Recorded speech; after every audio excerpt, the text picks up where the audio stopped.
অনেকদিন পরে বাড়িতে এসেছি ভোট দেওয়ার জন্য। তো ভাবলাম যে একটু মাঠের থেকে ঘুরে আসি, মানে বাবার জমিতে। তো দিয়ে দেখি বাবা পাট লাগিয়েছে। এবার আমি আর বসে থাকতে পারলাম না, 20 বছর পর পাট নিতে তাই জন্য বাবার সাথে পাট নিড়ানোর জন্য জল দিতাম। চলে এসেছি। একটা কাস্তে নিয়ে শুরু করে দিলাম। দারুণ লাগছিল সেই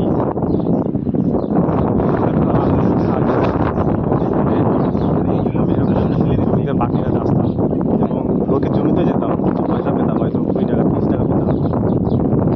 আমার বন্ধুরা থাকতো, সবার সঙ্গে এক সবাই মিলে আমরা এই গরমের ছুটিতে আমরা কাজ করতাম। সেই জন্য সেই অভ্যাসটা রয়ে গেছে, এখনো ভুলিনি কাজটা।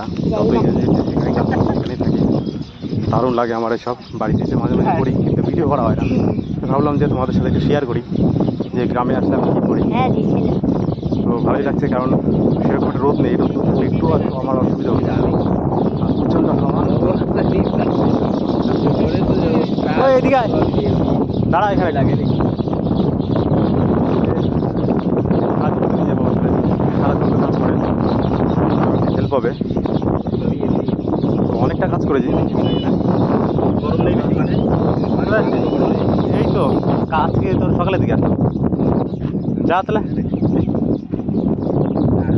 তো সেই কারণে ভালোই লাগছে আমার কাজ করতে। এগুলো সুন্দর পরিবেশ।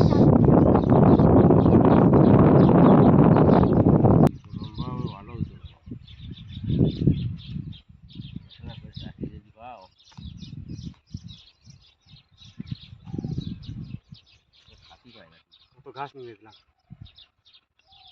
বন্ধ করে দে।